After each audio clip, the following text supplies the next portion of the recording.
Hello everyone and welcome to the next episode of MATRIARCHETYPE. This week we are coming at you with the Rebel playlist, which the colour is green, as I'm sure you can imagine, and I'm going to be talking about one of the most controversial topics to happen this week. No, not Liz Truss getting into Parliament as Prime Minister. My heart actually is too broken to talk about that. I'm instead talking about the other turf in UK politics, the lovely and horrible, we hate her so much, JK Rowling. I'm going to be talking about her latest book, The Ink Black Heart, and I'm going to be deep diving into the mystery as to whether it really is about her or not. There are going to be flashcards. There is going to be many of turf-related joke. But first and foremost, I want to talk about my hair because I have done a new hairstyle for the Rebel playlist today. I've got this braid that goes into the back here of this like ponytail. I don't know. What do you think? Let me know in the comments below. Please be nice to me, by the way, because if this does go very well and I get all of the JK Rowling fans coming at me, please be kind. Just an innocent girl. But I'm not, and I'm going to talk about her new book quite a lot. So hope you stick around to the end, whether you're a fan or a foe. And yeah, thank you so much for being here. I love you all.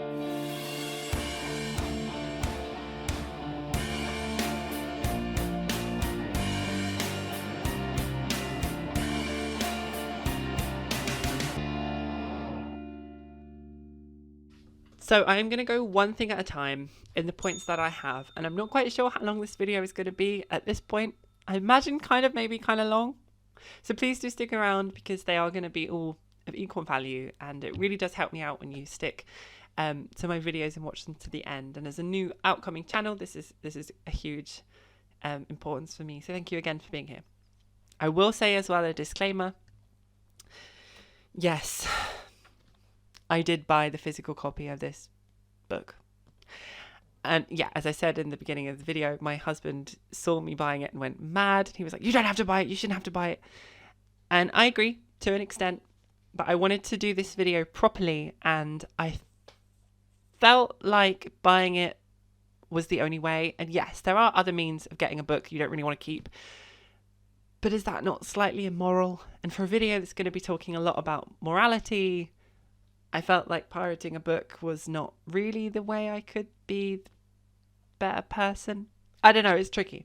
But what I did do instead is donate to the same value of this book to a well-known charity that supports LGBTQIA+ and mostly trans kids as well. They're Mermaids UK, and I've given a little screenshot as to my donation as well in case you want to do the same. They're a fantastic charity. So any money that the real writer of this book does get from the royalties should have been outweighed by my donation, in theory. That's kind of all I can do. But what you can do is stick around to the end because I'm going to set this bad boy on fire, mostly because of the cinematography, but also because I want to see her book burn.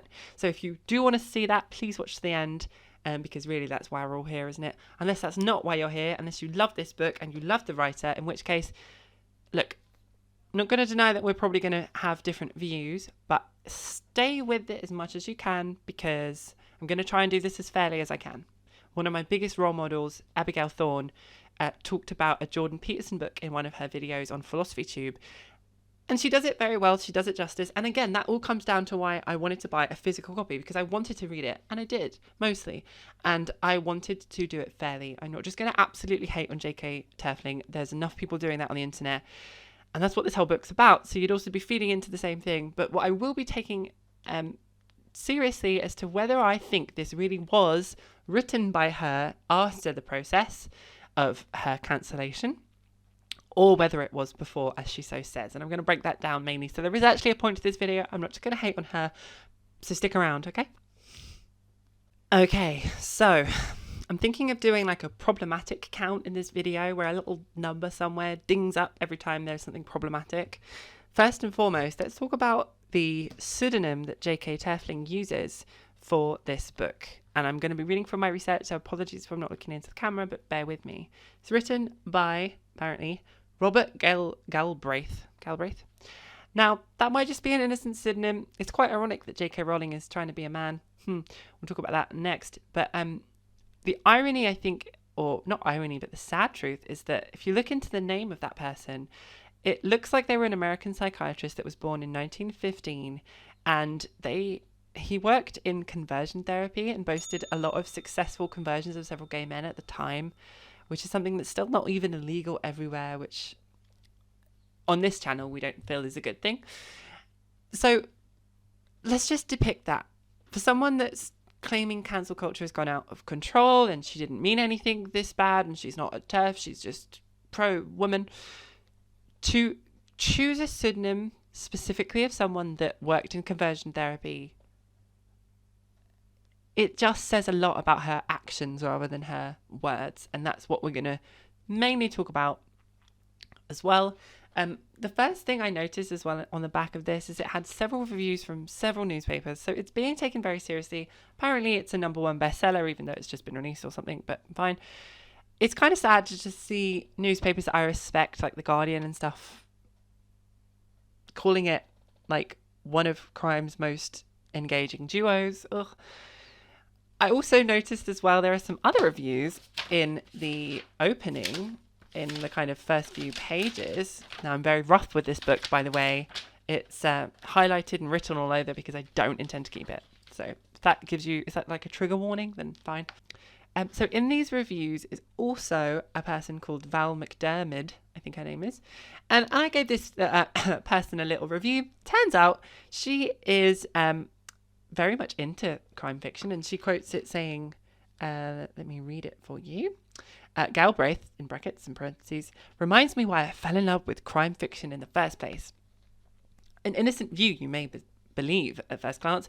I gave Val a bit of a Google, a bit of a Wikipedia search. It turns out she's quoted on Wikipedia as being a radical feminist and socialist. Now, great, being a socialist, that's fine. But the radical feminism implies to me very much that she's a TERF. Now, I couldn't find anything specifically, but I think we can all imagine if she is being quoted as a reviewer in JK Terfling's book, then there are certain links there anyway, I'm going to say. So off the bat, reading it already crushed my soul, but we'll get there. It gets much worse. A couple of those links to those citations should be in the description of the video. Now let's get into the nitty gritty and talk about whether I think this book is actually about JK Rowling or whether it was written before all of the cancellation and it's just a fictitious story about certain characters getting cancelled. Okay, so some context for anyone that's coming into this kind of blind. JK Rowling was famously the author of the Harry Potter series, and for that she changed and touched the hearts of many and many a generation, including myself, unfortunately. However, in 2019, I believe it was, she tweeted, quite randomly if anything, at the beginning of a pandemic, some very problematic, you should hear a ding anytime soon, problematic tweets. She tweeted a problematic tweet about the LGBTQ community, specifically trans women. I should have a screenshot showing up for you now. Now, that continued and has escalated to her becoming now one of the least liked writers in the LGBTQ community. In fact, even reading this in public got me a lot of attention. Some from, like, people that know me and were like, are you reading this ironically? To which I answered, yes, I am. And others, like I'll talk about this later, but like I was reading it in a coffee shop and there was another woman reading it. I don't think she was reading it ironically. She seems to be the demographic of someone that would love JK Terfling. And she saw me reading it and she gave me a smile and was like, and I was like, no, I'm not one of you. I'm very much the opposite. And I like nearly outed myself in the coffee shop and was like, no, I'm not a TERF. I'm what you guys despise. But anyway, we'll talk about that later. So this book is very much in the news at the moment because it's full, and quite literally full, over 1,000 pages full of cancel culture. It's a couple of detectives that are fighting crime in a very kind of old-fashioned misogynistic way. Anyway, the book's kind of like also full of loads of like in-game mod chats, which I'll explain about the story as well if I have to. And it's very much like there's these two creators of this cartoon that happens on YouTube, and they get killed by like the game. Like these modders make a game and they're like a fan of the book and they make a game of it. But then the co-creators say they don't like the game, so they get like killed quite early on, like the first third of the novel. Then in the game there are these like online modders that keep chatting all the time, and then a couple of them get picked off until the murderer is kind of like people are deciding trying to find out who the murderer is, and then the true detectives hunt this murderer down. It's someone that you least expected because it's a crime thriller, and then it's all about that really. But that's the very basic synopsis. However, the undertone and the subtext of all of this is very much the demonization of cancel culture, and how anyone that suffers cancel culture just for the art they create is very much a victim. Yeah, I mean, even with the introduction I've already given you, if you're coming into this completely blind, it's almost obvious. It's like, well, of course then, if she got cancelled in 2019, 2020 for her opinions on trans people, even though she was the creator of Harry Potter, well, of course this person is. Like, I think Ledwell is the name of the game, of the cartoon creator. Ledwell gets killed in like the first third, and there's so much more. There's so much more. This book is icky. Like, I don't want to be like, I read it so you don't have to, because I did not finish it. Fuck that. But I bought it so you don't have to. I'm talking about it so you don't need to look into it. It's horrible. It's horrible. It felt like 1,000 pages of her inner moaning monologue. Just like, where.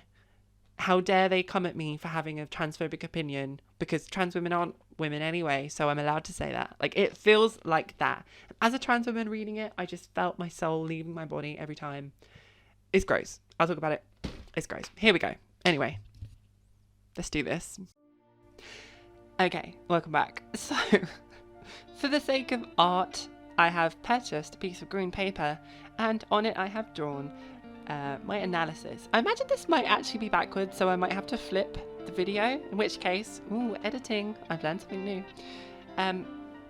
We can see I'm going to be discussing whether I think it's about her or it's not. It's about her, yeah. It's hard to read backwards and upside down. I also look like I'm in the Titanic and I'm like drowning, and I'm like, save me, Jack, whatever she says. Anyway, so the first things I'm going to talk about are the timestamps that she specifically uses in the novel to basically place it in a time that was not now, or that was before all of the problematic tweets that she tweeted, therein making it very justified that it was not now. I mean, okay, well, let's talk about those first. There are some things in here that like talk about how it was set 2015, or, you know, even in the book it's set in 2015, and then it talks about 2011 and stuff like that. Some of them that I found, and forgive me for reading them out as I go, things like she talks about Uptown Funk being released by Mark Ronson and Bruno Mars, or like similar songs of that era, but to be honest, they're just a Google away. If you literally Googled like popular songs 2015, that would come up. So whilst it's done, most people write a book in a different time period. That doesn't prove that it was written at that time. And there's also a couple of other things, like the general election of 2015 comes up in the book, Comic-Con as well. Some of the modders go there. Like, but again, if you Google 2015 and find out what happened, it's very much like that happened, I guess. So there are a couple of other things that clearly kind of place it in 2015. One of the detectives talks about New Year's Eve on 2015, quite early in the book, etc., etc. There's a couple of other songs she talks about, but that could all very much be falsified. So the next thing I'm going to talk about is why I think it is about her. Because there's a couple of mistakes in the world building that she does that hint that if it were in 2015, certain characters were very much beyond their time. This also links to something I want to talk about as well in the book, about a certain kind of very transphobic viewpoint almost. You know, we talk about like the male gaze or the female gaze. This book almost certainly has like turf gaze. Like, someone that doesn't believe in transgender people reading this would feel like it's written for them. That's why reading it for me was horrible. So on page 223, yes, I did get that far. The detective Robin is going through different Twitter accounts, and she finds a character called Kia Niven, I'm not sure. So this person becomes actually quite pivotal in the story. They are connected to the people who think that they're the murderer, and she's one of the modders. So in the story, I'm quoting now what is written, okay? and this is almost from the detective's point of view of coming across this account. It's bloody problematic. So trigger warning, transphobia, obviously. But so, quote, the banner at the top of the page showed a photograph of a double rainbow. Kia's bio read italic spoonie hyphen CFS hyphen POTs hyphen fibromyalgia hyphen she/they ... end quote. Okay, so that was the quote. So it's looking at someone's Twitter account, this character called Kia Neven. I'm going to call them K from now on. But think about it. This was back in 2015. Twitter didn't actually have a pronoun function where you could specifically pick your pronouns like it does now, or like on Instagram. So this would purely be relying on someone's description, including their pronouns, which I'm not saying didn't happen. I don't have a time machine, and I wasn't as prominent in the kind of pronoun thing back in 2015, but I was trans then and I was aware of things, and I didn't know many people that put their pronouns in the bio, at least to that kind of blasé extent. I imagine, and I remember some people saying like, no, you know, please call me they or something. I don't remember it being as prominent to just see she/they. However, JK Rowling for this characterization very much needs this to prove to the reader that this person is what she would call she/they in the book. I'll explain that in a second. But that didn't really happen as much. That's very much something that would have happened around the time very much that Rowling was in so much of the media for being transphobic. So it's kind of counterproductive to have a character that's very modern in a sense, but it's set in a time where that was less often seen. And we're talking about now 7 or so years ago. I only transitioned about 8, and I definitely didn't see as many she they pronouns in stuff, like definitely not. So let me talk about that a little bit more. So the character K is very much described quite explicitly as she they. Then the next part goes on to say this, and I quote, this is again from the detective Robin's perspective, as far as I can tell, a cis woman in the book.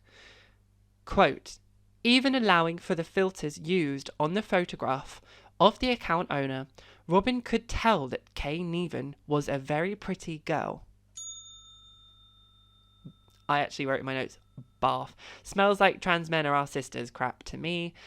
They literally use she, they pronouns, and JK is going out of her way to say, but the character looked at a profile picture and it was definitely a girl because she had really nice pretty hair, so it's clearly a woman.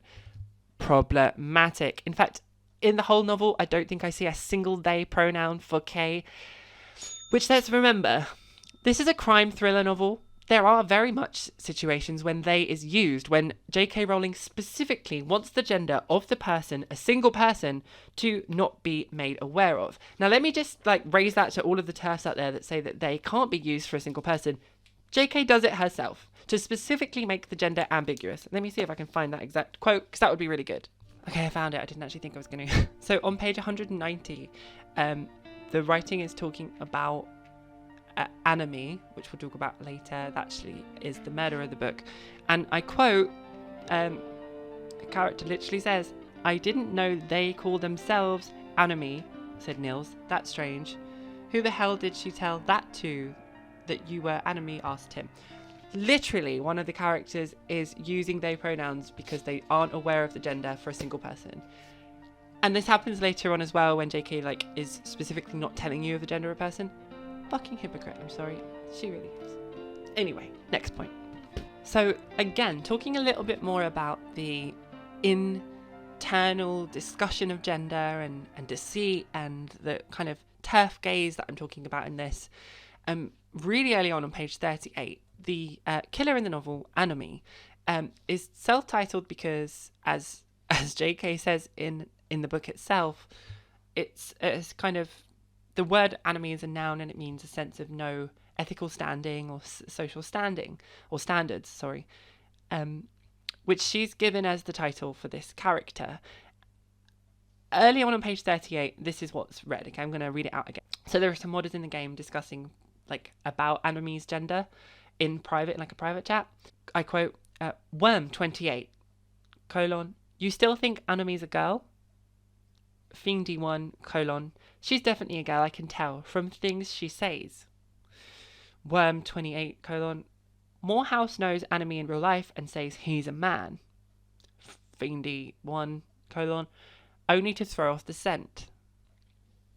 Again, kind of an innocent conversation if you take it at point blank, but looking at the perspective of this, the enemy of the book, the killer, is quite literally someone that's from page 38 already described to be using gender as a way to deceive the reader or the people that they're close to get away with what they want. I mean, it kind of writes itself. If at no point JK Rowling had come out as a transphobe, this would already be red flags. It'd be like, okay, what do you have against gender and people and the non-binary community, and let alone the racist elements, the ableist elements. There's a whole thing about right-wing neo-Nazis and left-wing SJWs and everything. I'm not going to even get into that because it's problematic, but it's in the book problematic, and I don't want to give the book too much spotlight. I want to talk mostly about her and whether I think this is about her, and she wrote it after this all happened. But Anime's gender is very much taken as questioned throughout the novel, and it's not until much later that he confirms he's a he, but that never really even happens, and a lot of other people think that they're female. So again, look at it from the turf gaze of someone that is using gender as almost as a weapon, quite literally in some metaphors, and that's a bit of an oxymoron, isn't it? Some literally in some metaphors, but you very much get a villain of the book that is ambiguous as to their gender, but that would be fine in itself if it wasn't like a man pretending to be a woman. That's the kind of angle that's very problematic. And I heard from her first novel in this section, the first Robert Galbraith one, that it was very much like a cross-dressing serial killer, a man dressing up as a woman. Again, without context, that could be just something that happens and it's quite innocent, but with context, it's extremely transphobic and problematic. It's the best way I can say it. Again, another quote to back this up, page 59. The cartoon creator Ludwell is meeting with a detective, Robin, and for the first time she's kind of flustered in the office, and she's like, oh, this Anime guy's got it out for me. And I quote says, anyway, Anime, she took a deep breath. I'm sure it's a he made it his mission to. So even those little cookie crumbles of, yeah, it's a guy, but it's pretending to be a girl, but it's really a man.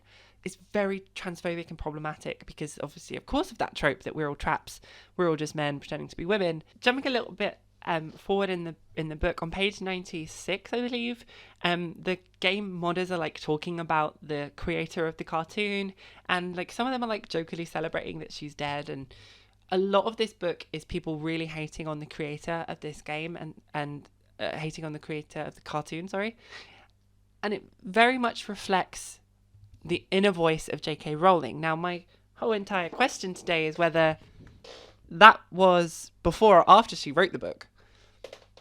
And I'm going to get to my conclusion a bit later, but to kind of give it away, like, imagine if she didn't write this after everything happened. Imagine if this was written 7 years ago. That's kind of worse. She's imagining all of these people coming out and giving her death threats and trying to kill her with her opinions that she's yet to voice, technically. Again, that's giving away my conclusion, but I mean, problematic in a whole other sense of the word. And then on page 100, we actually have a self-definition of the word anime when JK defines it within the book, and it's absolutely hilarious because I googled the definition and it's almost word for word verbatim. I love the fact that she's this huge like writer and she had to Google the word and just took the definition itself. She defines it in the book itself as means a lack of usual ethical or social standards. And the Google definition is lack of the usual social or ethical standards. It's like word for word the same. I love that. I love that she just stole the definition, basically. She didn't even change the wording. So in this next section, I'm going to talk about something else that's extremely problematic and pushes the narrative that I'm giving here about the TERF gaze.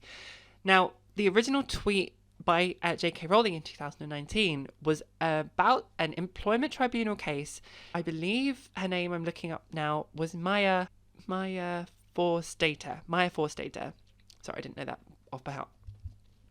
And it was all about how Maya said some very transphobic stuff at work, and then with the case was, I think, about her losing her job over this transphobia, and a lot of TERFs, you know, trans radical extremist feminists, came to her kind of came to her side to fight for her, including JK Rowling. So I'm going to read quite a large section now, and some of the wording might not be pronounced correctly, but bear with me because it's all very prominent. This comes in about page 138, so about a tenth into the novel, and Robin, the detective, the female detective, is reading, I think it's like an article in the Times about this problematic right-wing group, the Halvening. Again, I'm not going to go much into them. It's very problematic in itself, but I want you to remember the name Maya in this quote. It's 3 different situations in which these like right-wing people basically came for someone, or I'm not sure the details. I didn't pay too much attention. But I'm going to read it accordingly. I might chop down certain bits in my editing process, but I'm going to read it out all for now. And apologies for not looking at the camera again. So I quote, "What we're seeing here are sophisticated campaigns of misinformation and harassment, which aim in part to turn progressives against their own," said the Times source. "While we've previously seen trolling of liberals originating in spaces like 4chan, the terror group is using social media in a more organised and sophisticated way to incite harassment and campaigns of intimidation." Pause for a second. Again, even the talk about 4chan and liberals and trolling at SJWs, was that as prominent in 2015, or was it very much 2019, 2020 thing? Again, think of that for yourself. Continuing the quote, "Singer Gigi Casanova was subjected to sustained abuse on social media after emails in which she had allegedly used racist language to describe a former backing singer were leaked online. The emails were subsequently found to have been faked. Maya Satterthwaite was revealed to have misgendered is in quotes, a prominent trans woman in private text messages which were also leaked online, while Eddie Ledwell, that's the main character, was subject to a prolonged hate campaign for multiple alleged transgressions, particularly against the disabled, and survived a suicide attempt in 2014 before fatally stabbed in February." Spoilers, sorry. So let's break that down. There's these 3 women that did 3 bad things: ableism, racism, and transphobia. If you'll remember, the character that talked about racism, Gigi, she had an additional sentence that said that emails were subsequently found to be faked, meaning that, okay, so she wasn't necessarily racist, that specific incident was falsified. Then it says, Maya Satterthwaite was revealed to have misgendered a prominent trans woman in private text messages, which were also leaked online. Then it just carries on to the next sentence, so it doesn't in any way give you that was also falsified. That is, by this context, did actually happen. But then let's just take that out of context for a second. The same first name, Maya, a woman that misgendered a trans woman, and the private text messages as well, I think is also alluding to how it was at work, and it's kind of like that's not in technically the public eye from JK's perspective.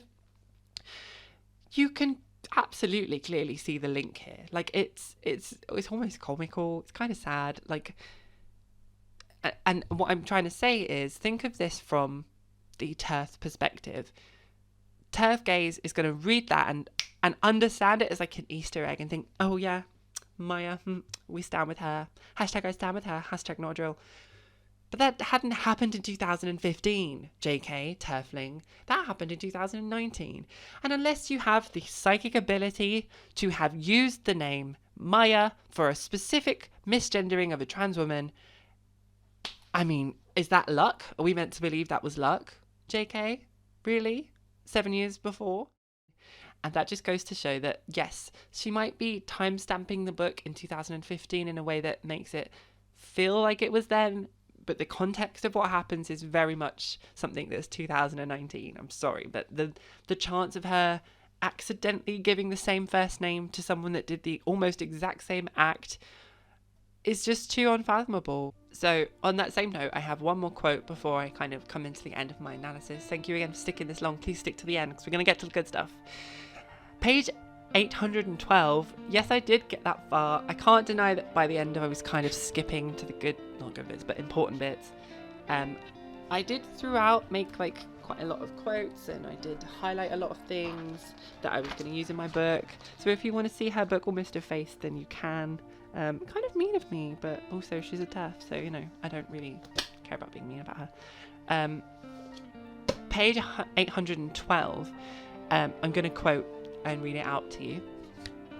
Then Edie, the girl that was murdered, then Edie said she didn't really like Anami's game, and Anami, her reaction. I know what girls are like when you get on the wrong side of them, said Rachel bitterly. If you say one wrong thing, if you don't toe their stupid line, that's it, you're like the devil or something. If you say one wrong thing, if you don't toe their stupid line, that's it, you're like the devil or something. And this isn't about JK Rowling, apparently.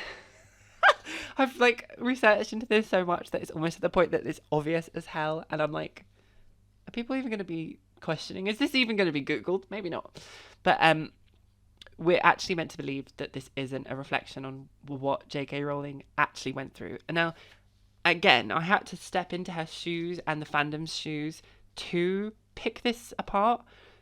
I'm sorry, but it's just too coincidental. It's too coincidental. There's no way that 7 years before it could happen, she could prophesize that her entire career would take a huge hitting from her being cancelled. If you think about the fact that she's even writing, this is the 6th in the series. So even after Harry Potter, she would have had to have wrote this plus another 5 before she even got to the fact that she was cancelled. I mean, I know about the writing process as well. I actually have 2 books out, which are separate to this YouTube channel. But like, it takes a while. But for a professional writer that's clearly written quite a lot of books, it doesn't take 7 years. 7 years? No. And to be the 6th in the series, because at this point all 5 have also been released. I don't think that all 5 of them, I don't know, I'll look into it. But I don't think that they're all equally as put in the past. I don't know. Maybe she wrote them at once. I don't know. So now I'm going to come to my conclusion, and then I'm going to set this bad boy on fire. I of course think this book is about her, but for the sake of my fair analysis, I have finished this. I don't know if you can see it correctly. It's not about her because there are timestamps, and she said so. And we really trust her word. It is about her because there are mistakes in the world building that very much give away the fact that it wasn't written in 2015, in my opinion. Also, the actual conclusion, plot twist, it doesn't matter. It really doesn't matter if it's about her, because if it is, then cringe, JK Turfling. And if it's not about her, double cringe. All fire. Okay, so let me explain that. If it's actually not about her, then this is the most cringing novel ever. If you think about it, it's about a content creator getting absolutely cancelled to the point that they're murdered. This clearly must have then been on JK Rowling's mind 7 years ago. She would have just successfully finished the Harry Potter series, moving on to her next endeavours, and she knows she has, at this point, this fictional time in 2015, when she finishes page 260 something or whatever, she knows she has these very transphobic views and that they are going to be very problematic. So what does she have? She has this inner fear monologue that one of these content creator haters, someone that really hates her, is actually going to kill her. And I imagine how scary that must be. I honestly can imagine from cancel culture how scary it is to be told you're going to get killed, constant death threats. So this is either a book that is the almost personification. No, it's not a person. This is either a book that is the absolute object of her fear of being killed for her transphobic views that she knows she has. Obviously not forgiving the views, but that doesn't mean she deserves to die. I don't think so. Or it really is very much about her. She did write it after 2015. She wrote it after all of the problematic stuff and the cancellation, and this is her reaction to it.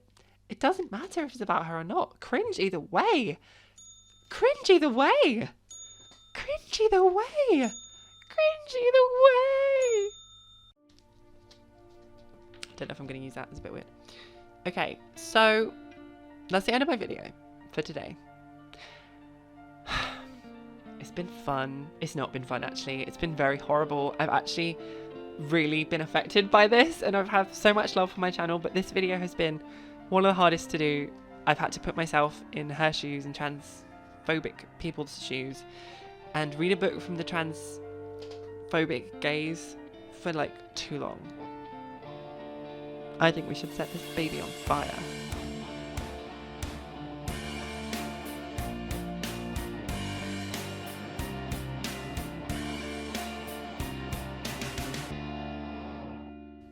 Thank you so much for sticking around to the end, and I appreciate this was a little bit different to some of my videos, but that's what the Rebel playlist is about. I'm going to be talking about stuff that is a bit more controversial, and hopefully you enjoyed it very much. So thanks so much for sticking around to the end. Please do comment and like this video if you haven't already, and please do subscribe if you haven't. Welcome to Matriarchy.